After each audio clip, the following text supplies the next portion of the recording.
For some reason, this passage terrifies Christians, and we are approaching what seems to look like a terrifying scripture. The question becomes, though, is this about believers losing salvation? Before we get to that, though, we need to establish who the audience is here in chapter 5 of Hebrews, verse 11. Welcome to another Bible study walkthrough where we're going to learn how to read and study the Bible together. Technically, this is a warning against apostasy. That's the heading in my Bible. The question is, who's being addressed here? What are they being warned to do or not do? And how does this relate to the big warning in chapter 6, which is what really ends up terrifying believers? It says, about this we have much to say. You can't just read on without understanding what the author's talking about. So when you read the Bible, make sure you read things in context. I highlighted about this because if we're going to make sense of everything else he's about to say, we need to figure out what is the this that he would love to explain more, but they simply can't understand it. Well, the this refers to Jesus being the high priest in the likeness of Melchizedek. Now, he's going to get to Melchizedek in about a chapter and a half and begin, clarifying how he relates to Jesus. But when you read the Bible, read things in context. And a few ideas we've already seen is that Jesus learned obedience through what he suffered. This is the process by which he was designated, appointed, or called to be our high priest in the same way Melchizedek, or in the likeness of Melchizedek, rather. And so I want to think about, as I read verse 11 through 14, if we get there, I want to think about those ideas as I'm reading and go, how does what I'm reading relate to that? Well, at least now I know the this. He says, about this we have much to say, and it's hard to explain, right? Since you've become dull of hearing. So he tells you why, at least the audience, why it's hard to explain this, which is the concept of Jesus being a high priest after the order of Melchizedek. He says that it's hard to explain this since you have, or because of this reason, you've become dull of hearing.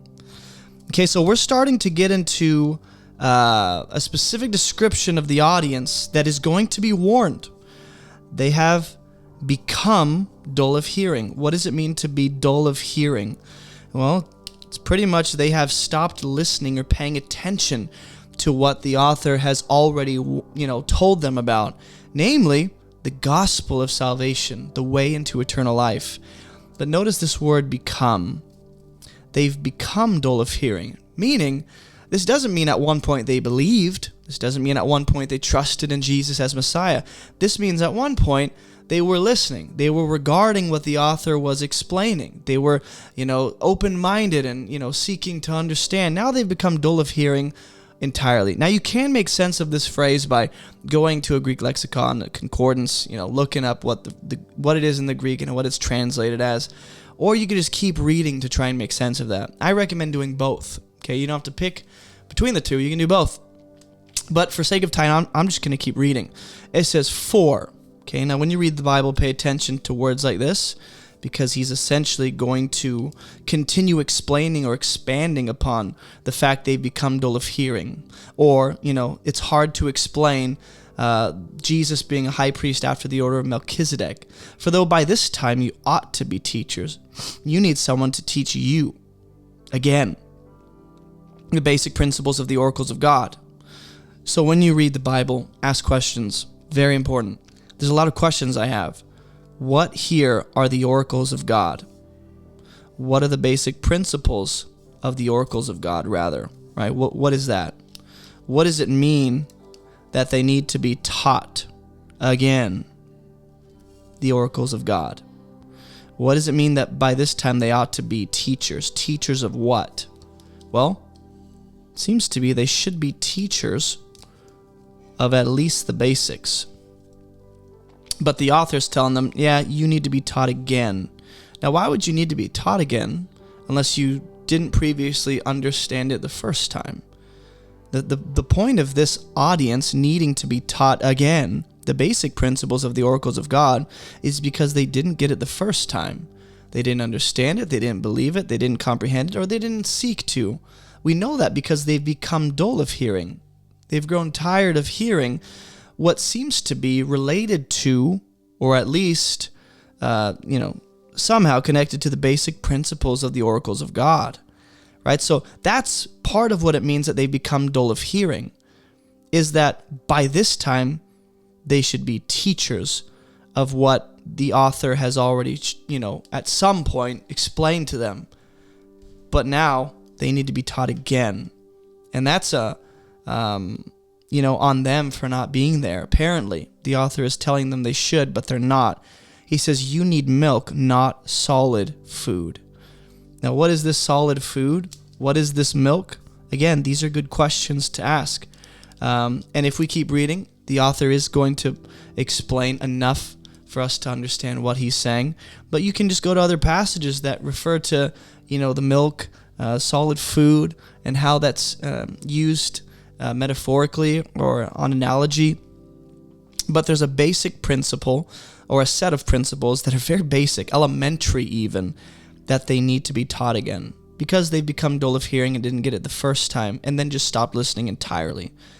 And the amount of time that has elapsed says, by this time, you ought to be teachers, right? He's telling them where they should be after this much time has passed. And instead of being there, they've actually, digressed and they've regressed in terms of going backwards. So they need to be taught again since they didn't get it the first time or whatever time they're on. So it says you need milk, not solid food. So I wonder if the milk here somehow relates to, metaphorically, the basic principles of the oracles of God. Why would I think that? Well, here's my reasoning. He says you need, okay, and just because I see the word need twice, something in my brain goes, they are probably connected. Now that's a suspicion, right? But it might be a correct suspicion. So when you have suspicions like that, especially when you see words used, multiple times, in this case it's just twice, but another tip I have is recognize repeating words and ideas. Pay attention to that. It's they're indicating to you the main point of the passage, helping you understand the main point of the author's argumentation or that passage. So he says you need someone to teach you what? The basic principles. Now he says you need milk, which seem to be the basics. And again, I think that because milk is very basic. That's what infants and babies are fed with. And so that being basic, meaning elementary. Another translation is elementary. Something a child can understand and have, just like milk, not solid food. Right? So they're not ready for solid food. Why? Because they've become dull of hearing. And the solid food, if you go back to verse 11, this is how I make sense of this. If I ever get stuck on a topic like this and I go, what in the world is solid food? Is this something, is this an analogy? Is this a metaphor? Is this a literal thing? I'll just read a little backwards, backtrack a little bit. It says, about this we have much to say, and it's hard to explain, since you become dull of hearing. So them not listening anymore, or at least becoming dull of hearing, closing their ears in some sense, or turning themselves off to this, it means that they're not ready for what the author really wants to share about Melchizedek and Jesus being the high priest. That they can't handle right now might be what he's referencing when he says you can't have solid food. You're not ready for it. For, right? This word for again is telling us because, or here's the reason, or let me clarify what I mean. And it relates to them needing milk and not solid food. For everyone who lives on milk is unskilled in the word of righteousness, since he's a child. Right? But solid food is for the mature, for those who have their powers of discernment trained by constant practice to distinguish good from evil. So, in other words, the reason they can only handle, and I'm going to highlight any reference to milk in blue and any reference to solid food in orange. I know I didn't do that the first time, but I'm going to start doing that. Right? So, solid food, that relates to what is for the mature. So, when I'm trying to make sense of an idea in Scripture, I'll just note everything that surrounds it. Right? So we know that milk is something they can handle right now. It relates to the basic principles of the oracles of God. Right? The milk indicates the fact that they need milk is proof they're unskilled in the word of righteousness. Right? Which is connected again to the idea of them needing to be taught again the basics. So when I highlighted the basic principles of the oracles of God in yellow, I'm going to highlight the word of righteousness in yellow here because I think they're at least connected, if not one and the same thing. Because he knocks on them for, needing milk, which are the basics. And here he says, look, the fact you need milk means you're unskilled in the word of righteousness, which is why you need someone to teach you again. Because milk is for what? Children, infants, specifically, babies. But, and this word but tells us there's a contrast. Milk is this, A, B, and C, but solid food. So here we have milk and solid food being contrasted. Here's the difference. Milk is for children. It's for people who are unskilled. It's for people who aren't ready for solid food. But solid food is for the mature, right? Contrasted with babies, the mature can handle solid food. Why? Because their teeth are set in. They can actually handle it. For those who have their powers of discernment trained by constant practice to distinguish good from evil. In other words, he qualifies what it means to be mature. Those who have their powers of discernment trained by constant practice to distinguish good from evil. In other words, being mature here is having your discernment trained enough to distinguish what? Good from evil. The fact that these people are not ready for solid food and they're not mature indicates to us what? They don't have discernment trained enough to distinguish good from evil. Right? They haven't practiced discernment. They haven't trained their discernment. They're unskilled in the word of righteousness. They need milk. They don't understand the basics. They need to be taught again the basics. They're dull of hearing. This is the audience. This is the kind of person the author is going to warn in chapter 6. And it's really important that we pay attention to that because the warnings that we're going to see in chapter 6 are for a specific kind of person. And at the end of chapter 5, he's already told us what kind of person that is, who that specifically is. They're not mature. They're babies, children. They can barely handle milk because they're unskilled in the word of righteousness. And again, a question I have is, what is the word of righteousness? That's a question, right? I need to make sense of that and figure out what that is specifically. Is that the exact same thing as the oracles of God or the basics or the oracles of God? Are those the same thing? And are they set on analogy? Are the basic principles milk, and is the solid food the word of righteousness?